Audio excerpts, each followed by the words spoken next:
حزنك يضعف الرئة، غضبك يضعف الكبد، توترك الزائد يضعف قلبك ودماغك، خوفك يضعف الكلى، قلقك يضعف المعدة، صحتك ثم صحتك ثم صحتك. إن لم تكبح مشاعرك السلبية فستدمر نفسك. كل شيء يتغذى على ضعفك، وإن كنت مريضا فبضعفك ستجعل المرض يسري في جسدك أسرع. مشاعر الضغط تتخزن في أكتافك، مشاعر الغضب تتخزن أسفل ظهرك، مشاعر القلق تتخزن في رقبتك، مشاعر الرفض والفقد تتخزن في رأسك. أما العصبية فتتخزن في القولون. وبالنسبة للقولون أرحه بتخفيف التوتر بالمشي، وبتقليل الأكل بالصوم المتقطع على فترات، بتخفيف السعرات بالخضار والأكل الصحي، وشرب الماء بوفرة. أرحه بالرياضة، ومن الأحسن أن تكون رياضة جبلية كصعود مرتفع أو درج. ولا تنسى مشروبات مساعدة كالنعناع واليانسون. والأهم، ابتعد عن العصبية من دون داعي. هناك من يحزن، وهناك من ينسى، وهناك من يبحث عن حل. وللابتعاد عن العصبية تجاهل المشاعر السلبية I'm okay. It's alright. I'm fine. الحمد لله. استغفر ربنا. استغفر الله العظيم يا رب. تنفس جيدا. Stay with me. Stay with me. Stay with me. Stay with me.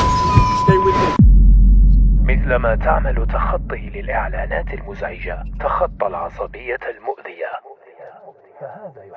فهذا يحفز دماغك على الرجوع لنقطة الهدوء دائما. اكتب كل ما يزعجك وتفكر فيه في ورقة، وارميها أو احرقها لو أردت. ازرع نبتة أو اصنع أمرا تحبه. وقبل كل هذا توضأ وصلي ركعتين بسجود طويل. اسمع ورتل ما تيسر من القرآن، ولا تستهن بتسعة أفضل أطباء في العالم: أشعة الشمس، كثرة شرب الماء، النوم الكافي ليلا، الهواء النقي، المشي يوميا، الغذاء الصحي وغذاء الروح، القرآن، الرضا بالقدر خيره وشره. تنفس بلا إله إلا الله، وعاتب نفسك بأستغفر الله، وتعجب بسبحان الله، وتألم بالحمد لله.